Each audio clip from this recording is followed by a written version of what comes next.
help you? Really just looking and not really quite in the market yet.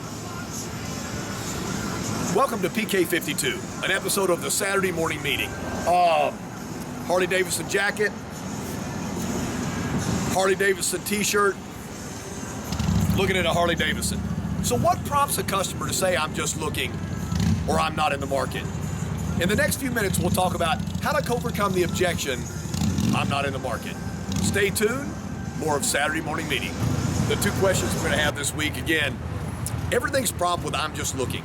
Obviously the customer's not just looking, they're in a motorcycle store and they can see themselves driving the highways on a motorcycle. The next question we talked about earlier was, I'm not in the market. Well, of course they're in the market. They may not buy something right now, but they're in the market to buy a motorcycle or they wouldn't have shown up with the dress on. The last thing we'll talk about today in this series for this week will be, oh, you know what? This is my first stop. So the focus this week on Saturday morning meeting is, I'm really not in the market, and by the way, this is my first stop. Stay tuned for a way to overcome these objections. Remember, a lot of trainers out there will say this every time. That's not right. It's a way. There are multiple ways to overcome an objection, but until you get the customer to calm down their anxiety and to get them to buy into you, you probably don't have a sale. So let's figure out what to say when a customer gives you these two fantastic objections.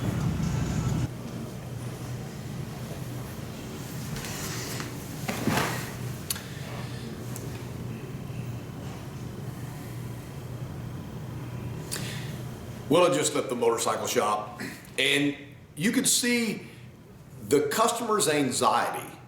If we approach somebody, the easiest thing to say is, I'm just looking, shopping around, I'm not in the market, first stop. Let's look at a customer that says, I'm just looking. I'm just looking means give me a little bit of space. I'm beginning the information process. So they're basically telling you to back off. And that's a customer that has a little anxiety and may not have made a decision yet or may not want to be pressured. But when they move to I'm not in the market, this is a customer that the fear level has gone way up. So by telling you they're not in the market, they're basically saying, I don't want any help at all. So what we have to do is we have to think of, first of all, why did they say it? Number one, they said it because they feel like that if you show them something that they really like, they're at the point in their decision-making process that they're gonna buy it. Maybe in the last situation when they looked at a car, they met a great salesperson. They had no intention of buying a car. They just began the process of looking and they met a salesperson, and that salesperson did exactly what you're supposed to do. Showed them what they were looking for, listened to them, and put them in a car. And by the time they got home that night, they go, wow, we just bought a car and we never had an intention to do that. That's really where we wanna be. We wanna settle this customer down, get rid of the anxiety, and find them a car. For the ones that are listening to me right now, the majority of you out there are Toyota salespeople. When you put somebody in a Toyota, you're actually doing them a favor. We all know that. We'd like them to bring the car back because we'd like to sell that car to somebody else. Toyotas last and they have a great resale value. So, analyzing. I'm not in the market.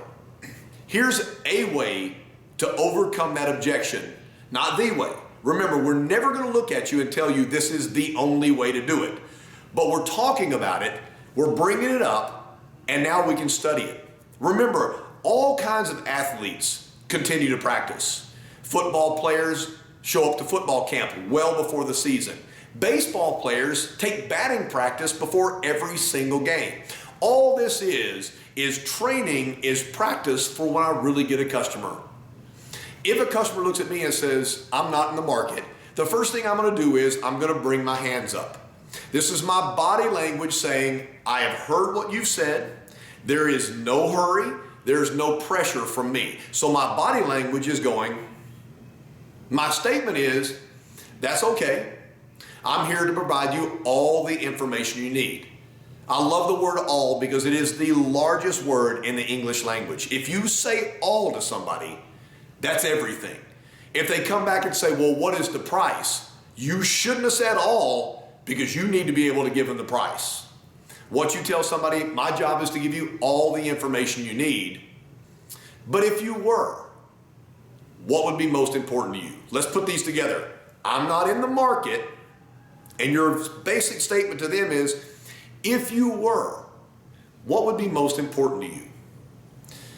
Hopefully the customer will respond by answering this question.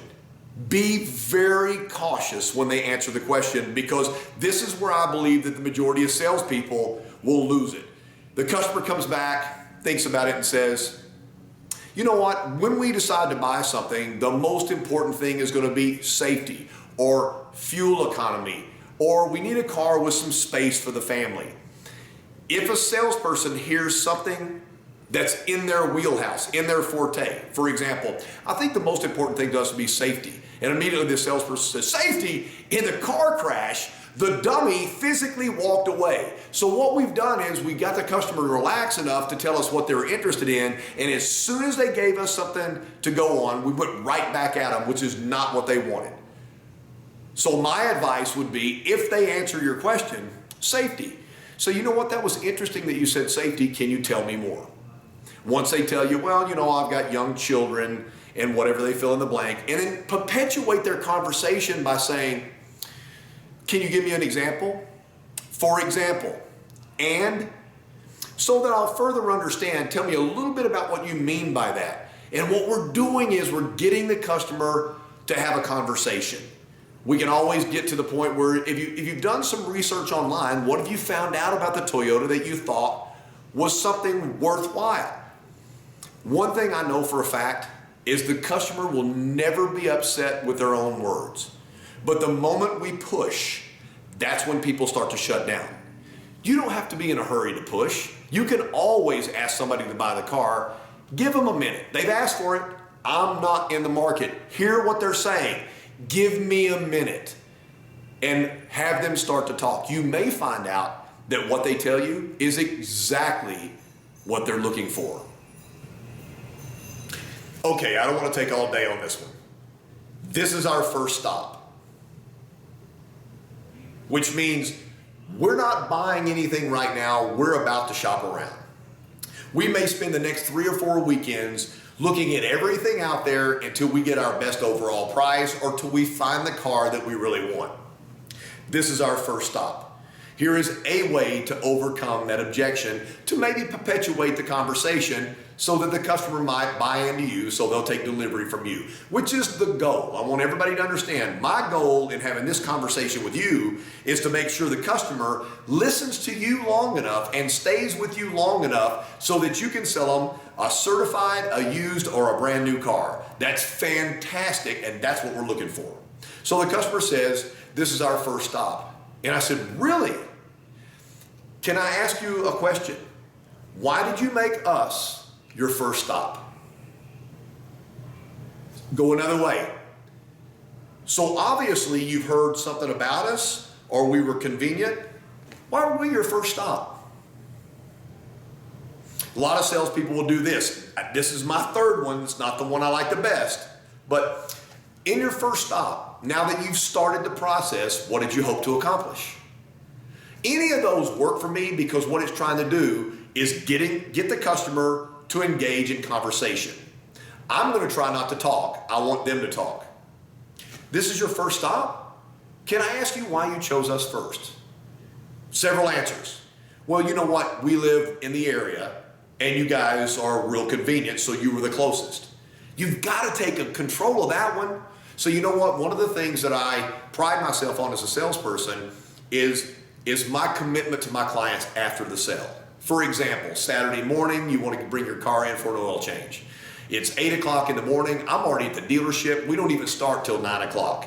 I would be happy to have one of the porters run me over to your house to pick your car up, to get yourself first in line for an oil change on Saturday morning, and give you a courtesy call when your car's ready.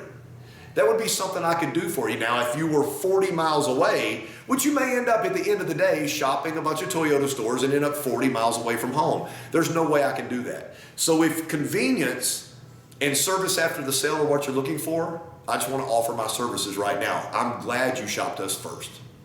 And you know what I think I'll do? I'll stop right there. Use what the customer says. Practice In your mind, when you're standing outside or you're working your up roster and you're looking at your notes and everything, what would you say if a customer said, this is our first stop? What would you say if a customer says, I'm not really in the market yet?